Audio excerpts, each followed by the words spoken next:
Thank you for joining us for the presentation, Warrenville and the Railroad, presented by the Warrenville Historical Society. This presentation was originally given March 9th, 2023 at the Warrenville Library. It's now being recorded to be shared further, but you can also stop by the museum and see the companion exhibit, Warrenville and the Railroad, from now until April of 2024. Today, railroads and trains are part of many people's everyday lives. It's how many people commute to work. It's how a lot of our goods are shipped across the country. And for us here in the Chicago suburbs, it's the reason that this area developed so quickly. To think that Chicago was pretty much just a fort in the middle of a swamp in 1830, and within 30 years was the hub of trade and the center of the flow of goods, including lumber and livestock, was only made possible because of the importance of the railroads. But railroads were not a foregone conclusion. And for us here, at least in Warrenville, it was the belief of one man that railroads would be a passing fad that took us from a very prominent place where Winfield Township was named and where early votes were held in the 1830s and 40s to a small, rural, unincorporated community that would stay unincorporated until 1967. We've got plenty of time to talk about Colonel Warren, though, and his misguided wager that guided Warrenville's growth and rather slow development. But let's start our story back a little further. The land we know of today as DuPage County was once open prairie. At one time, was at the southern tip of where the glaciers stopped in the last ice age. Native American groups called this land home for thousands of years. And in the 1700s, the Potawatomi tribe, along with the Kickapoo, Ottawa, Ojibwa, and the Peoria called this place home. They utilized signal sites, summer camps, and trading and travel routes throughout the area. And when the European settlers started arriving in the 1830s, they turned those Native American pathways into what would become some of our highways of today, most notably for us in this area, Butterfield Road. When Chicago was first being settled by non-native peoples, it was for the same reason that the native peoples had called this area home for thousands of years. There was vast water resources that were very important, including Lake Michigan and the Chicago River. But in a total reversal of what we see today and often hear about the Chicago downstate debate, when the state was formed, as this map shows, Chicago was nothing. And the communities along the Mississippi and again along the Illinois River really dominated much of the growth that was happening in Illinois. Even as Illinois began to grow in population, just a year after Chicago was incorporated, the population in Northeast Illinois was still minimal compared to the rest of the state, as you can see in this breakdown of the counties. The landscape that the Warrens arrived to here in Warrenville when they first came to this area in 1833 from New York. They did pass through Chicago, and Mrs. Nancy Warren thought very poorly of that city as it had very little in accommodations. But they were drawn further west by what they saw as open prairie full of opportunities. When the Warren family first came to the bend in the DuPage River and started the settlement that would become Warrenville, a steam-powered engine was just starting to take hold. Large steam engines that could power trains were less than 10 years old in 1833 and 34. So not a technology that had been tested or had widely been adapted. Due to his family and business connections, Colonel Warren and the group of New Englanders that came to DuPage County were willing to take risks, coming all this way to a land that they knew very little about to create new communities. Colonel Warren was also willing to make investments in developments that he thought would help grow the expansion of the United States settlement in this relatively new state. Some of the first investments that Julius Warren and others in this area made were in mills utilizing the power of the waterways. These were used for sawmills as well as grist mills, greatly serving the local farmers. As Chicago grew its connections to water, it was also helping the city to leverage the importance of loggers and farmers. But roads were also needed to safely travel.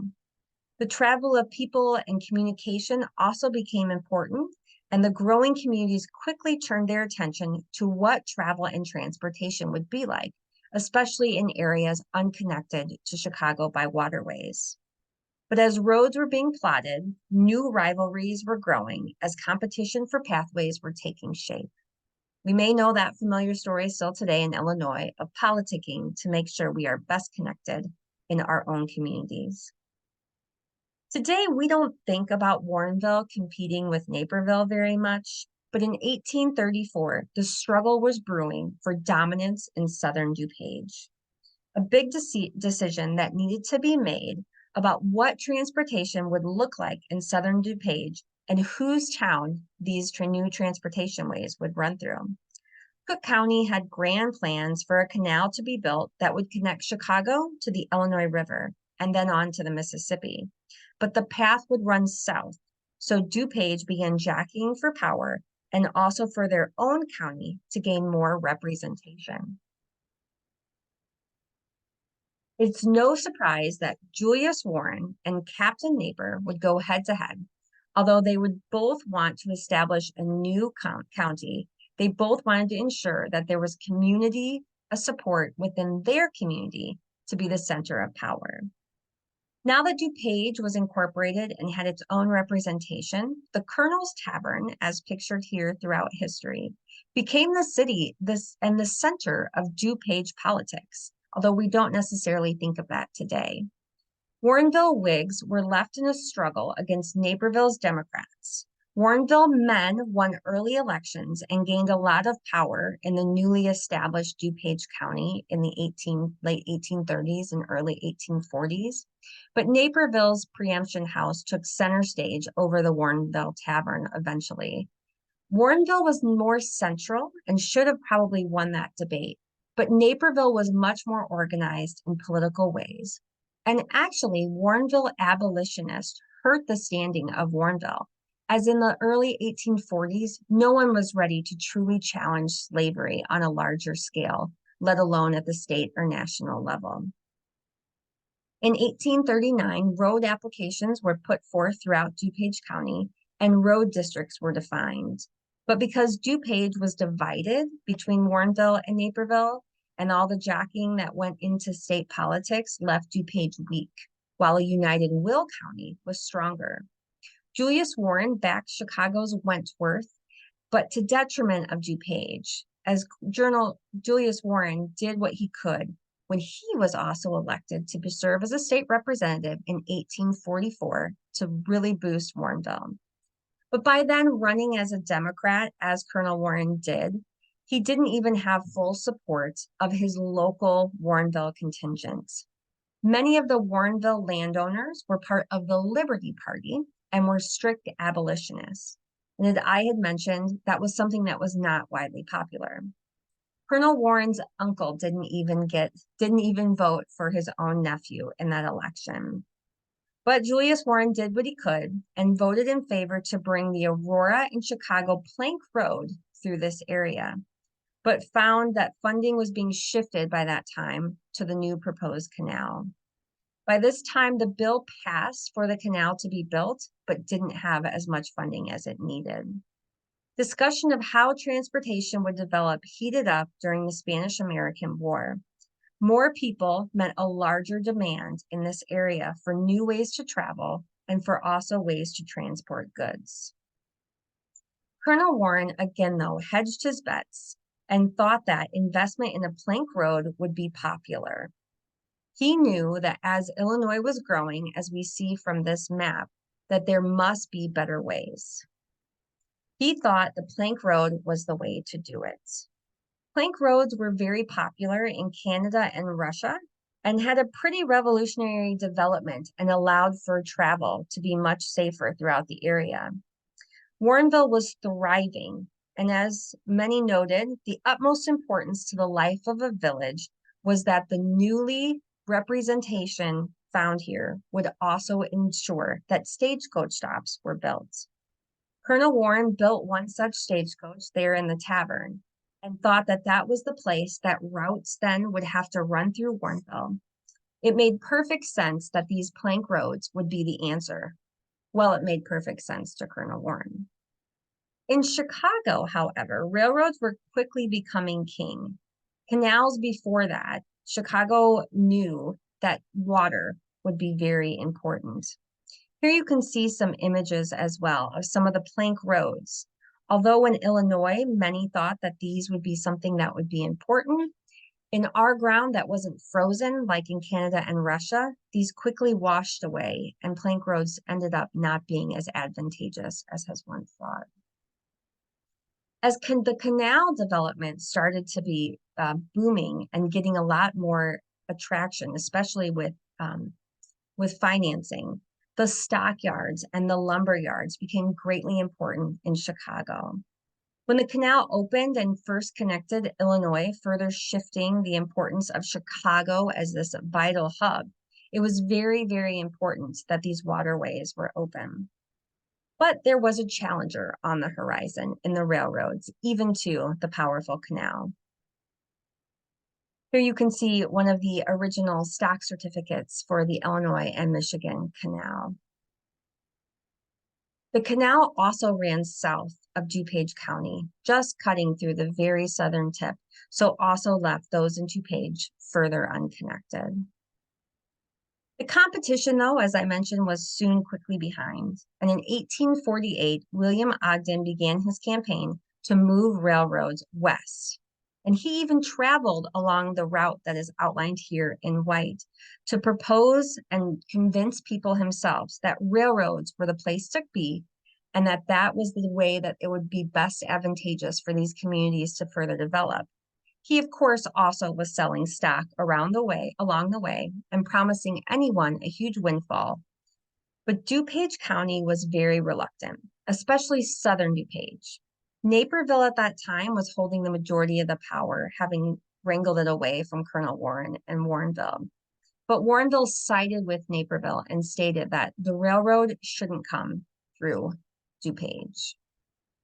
Many people believed that the railroads were undemocratic, aristocratic institutions that wouldn't allow farmers to have autonomy on taking their grains to market. They felt that they were also bad for hotel keepers and businessmen along the way, as they would really bypass many communities. So instead of bringing the railroads through the county seat of Naperville at that time, yes, the county seat used to be in Naperville, Ogden did a deal with Wheaton and a partnership with John B. Turner, which brought the railroad and the first junction in the state of Illinois to Turner, now known as West Chicago. Here you can see that development in the early days after its founding in 1849. Colonel Warren, though, wasn't much bothered about Wheaton and West Chicago getting the railroad. He really still felt that the plank road was going to be the one that won out in the long run. And by 1851, the plank road system was in full swing. Naperville had their own road, east and west, and the Warrenville and St. Charles Plank Road Company route was in full operation as well. And again, at first, these plank roads were hugely important. And as you can see here, the benefit between the dirt road and the more solid plank road was very important for farmers as they drove their teams to and from Chicago. But how quickly that tide would turn. By 1852, it was obvious that Chicago was becoming a major economic power thanks to the railroad, and southern DuPage was feeling very left out as traffic was diverted away from the barely opened plank roads. Naperville tried to court a new railroad that would travel to Sterling, Illinois, but it ended up never making the much-needed capital and was not favorable in Springfield, as the much stronger Mississippi towns weren't in favor of Sterling getting a railroad. Imagine that, something being killed for political reasons in Springfield. But by the presidential election of 1856, it was clear that power was becoming an issue for Naperville, and therefore Warrenville. Colonel Warren had decided that the plank road tied his community too closely to Naperville to bicker anymore. And by then, the two communities had to band together. You can see on this map the post office stops, which were also vitally important to the plank road, but soon also became the routes that many of the railroads would go. When Wheaton had the railroad, and it was clear that the presidential election of 1856 would allow presidential stops on a railroad town and not to Naperville or Warrenville, really it became clear that Warrenville was referred to, even in the newspapers, as a quiet, retired little village that saw no campaigning during such an important election year. When the Civil War broke out in 1861, railroads further got a boost as they were vitally needed to quickly transport goods and soldiers. And Naperville finally had their in to leverage enough power to get the Burlington route to run track through southern DuPage.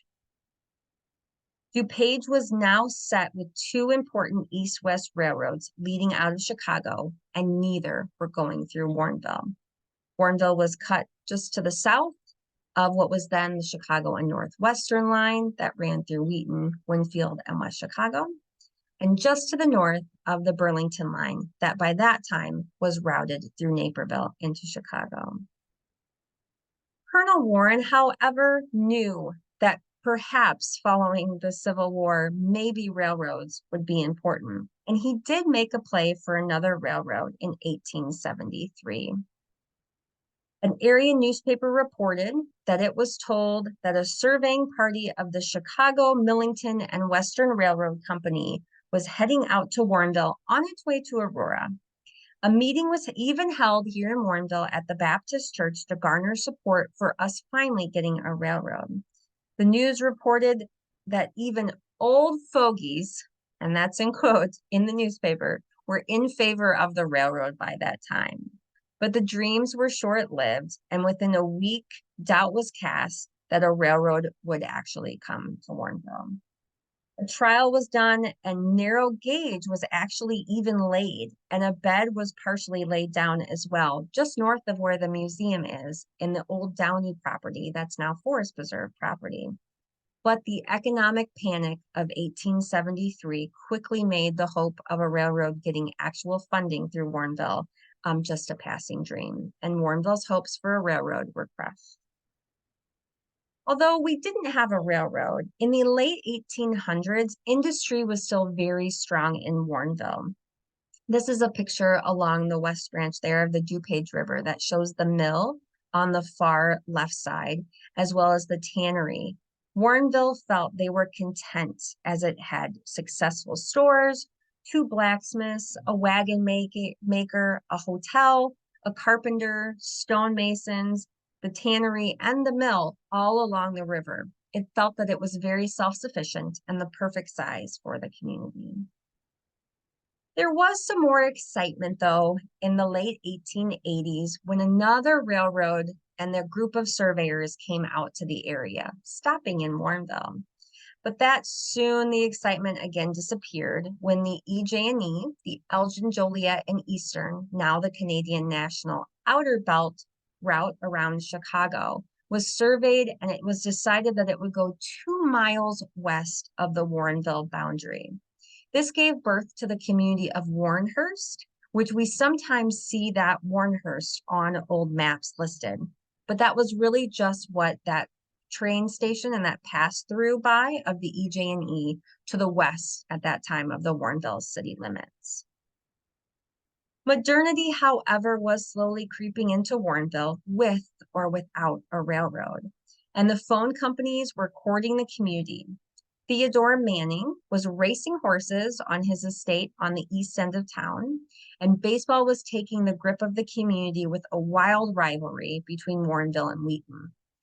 It was maybe time for a change, and there was one man who wasn't okay any longer with Warrenville not having a railroad, and that man was William Manning. As early as 1891, there were rumors that an electric line might make its way through town.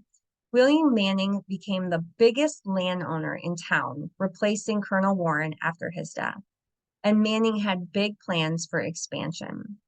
The railroad wasn't just going to help Manning's development, it would also help the many farmers still in the area with their crops and milk. What was first organized as the LaGrange, Warrenville, and Fox River Electric Railroad Company led to a lot of wheeling and dealing and finally landed at the name the Aurora and Chicago Railroad Company in 1899. Warrenville didn't get exactly what it wanted, but it also didn't set its hopes up too high after being disappointed many times. But this time they were able to finally secure their railroad. After 2 years of construction, in the fall of 1902, the first interurban trolley car passed through Warrenville and Newtown, or the north side of Warrenville, where we know of today along Butterfield Road. The development of Newtown was the direct result of the coming of the Aurora, Elgin, and Chicago Railroad. It wasn't a huge increase right away in development in Warrenville, but it allowed for the northern end of town to finally expand. And this was the first expansion of town since Colonel Warren had originally platted the map in 1833. And the railroad also allowed Warrenville in 1902 to get its first paved sidewalk, a huge step for the community. In 1906, the William Manning Farm was portioned into town, adding 300 acres to the northwest boundary. By 1910, the nucleus of the commercial center of Uptown, there along Butterfield Road, around the depot took shape. The Hotchkiss Concrete Block Company, the milk platform, and the Warrenville Feed Mill with the coal and building material yard, and the real estate office of Ralph Manning. By 1913, there was also a new school, Holmes School, on Warren Avenue, and homes were slowly being built all around it. If you think of today where City Hall is, it's at just to the south almost of where this new rail station that was newly built in this historic image is. Today, our new Prairie Path, again, runs right by this with the new trailhead sitting almost where this station historically sat. In 1910, however, the Mannings platted River and the Grove addition to Warrenville in what used to be the Manning Orchard between Batavia Road and the river. Glen Mount then platted the Ray subdivision in 1926. The Uptown Depot pictured here symbolized New Warrenville and left a mark so strong that that's still where we have our municipal campus today. The option of having rapid transportation to Chicago and Aurora, not to mention for Wheaton High School, because our high schoolers always traveled to Wheaton for high school, as we never had our own high school.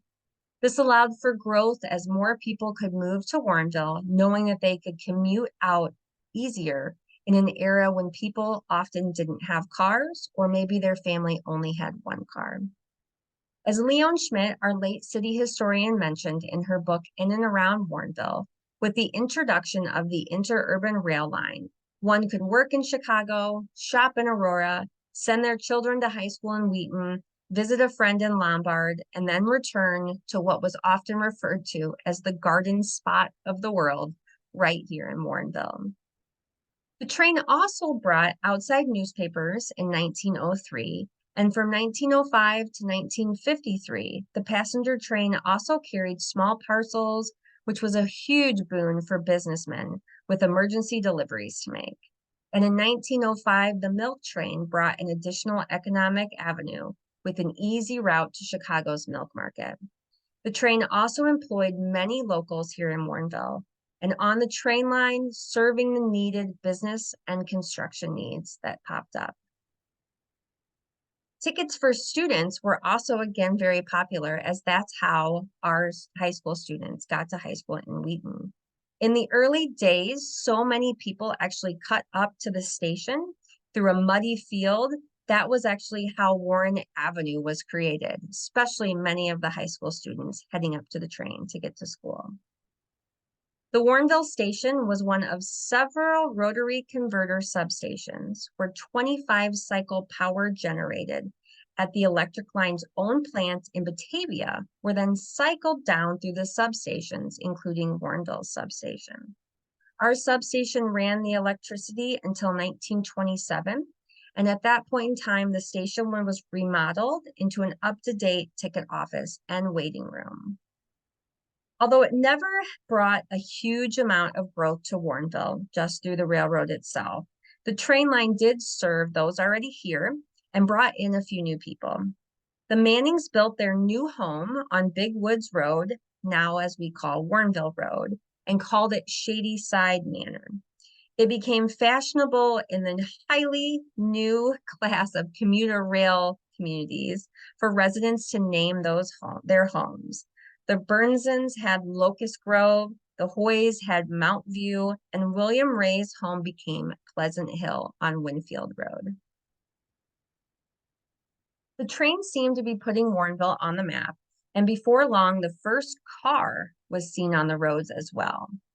By 1908, the general store began making home deliveries by automobile, and Governor of Illinois even came to visit Warrenville in 1908 on his tour throughout Northern Illinois, having lunch with William Geary and then speaking at the Baptist Church, which was then located on Batavia Road.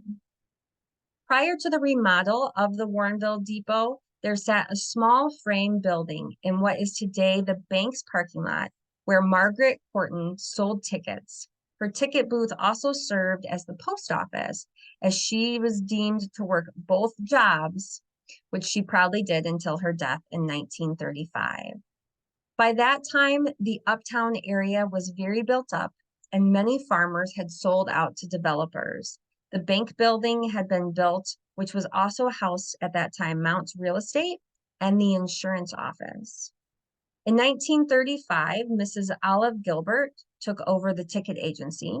She ran a small cafe in what was then referred to as the Sleeps Store building, pictured here, and was responsible for combining the ticket agency with the news agency.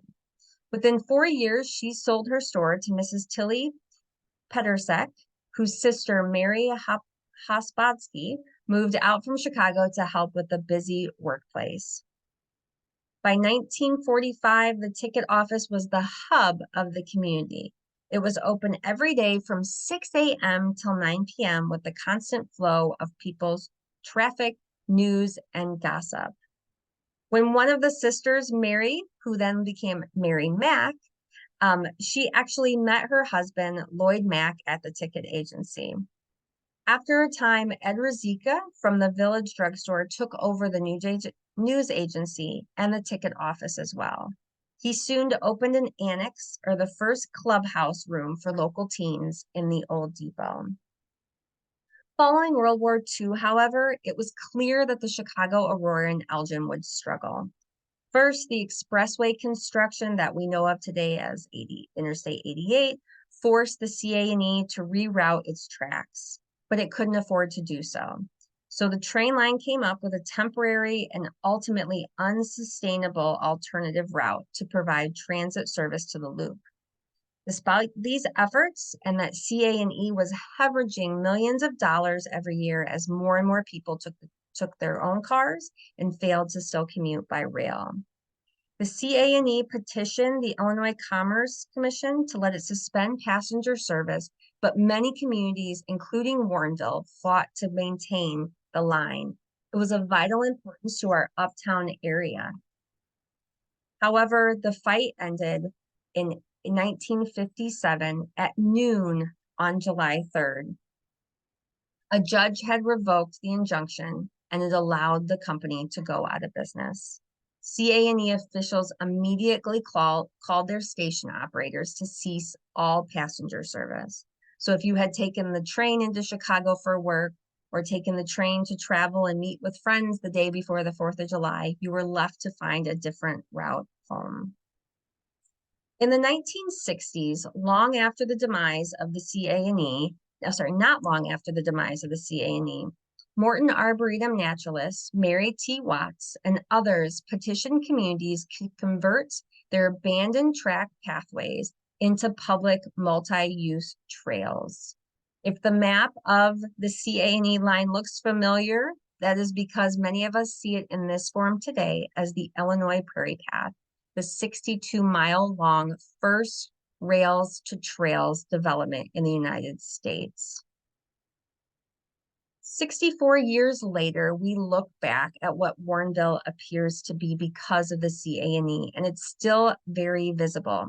If you've not seen, the Forest Preserve has a wonderful blog post up about the impact of the train through what is now St. James Farm, part of the Forest Preserve. There are also extra tracks that were put through because Warrenville had such pull in those days, including their own Gary siding for milk pickup at St. James Farm. Here you can also see a wonderful depiction of our train station that was then converted into our first city hall after Warrenville incorporated in 1967. By then, the train station had sat vacant and it was a perfect reuse. Today, that area, as I mentioned before, is where the trailhead is and our gazebo just north to the existing city hall. Warrenville, though, despite not having a train for many years, once we got one, again attracted attention. The train is actually what brought Adam Emery Albright to Warrenville and had him purchase the old Methodist church to use as an art gallery and studio, along with his sons, Malvin, and the more famous Ivan Albright. Without the trains, the Albrights never would have called Warrenville home and really put Warrenville on the national and international art map. Warrenville, though, however, having the train also pushed it further into modernity.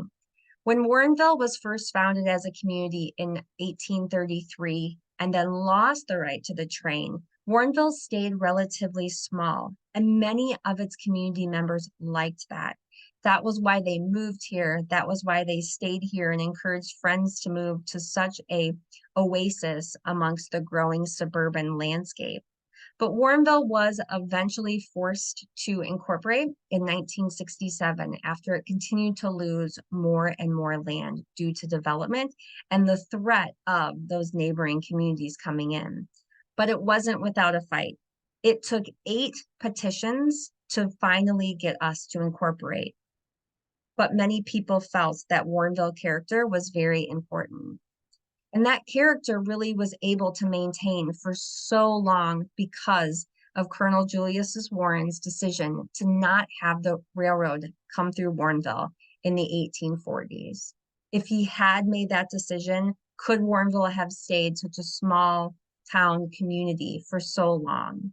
So although many of us like to mention that Colonel Warren believed in the plank road and really hurt the power play that Warrenville could have made in southern DuPage, perhaps it was for the best. Maybe it was a good thing that Warrenville didn't get a railroad until 1902, because it allowed Warrenville to be such a unique, characteristically small community that many enjoy to this day. Thank you.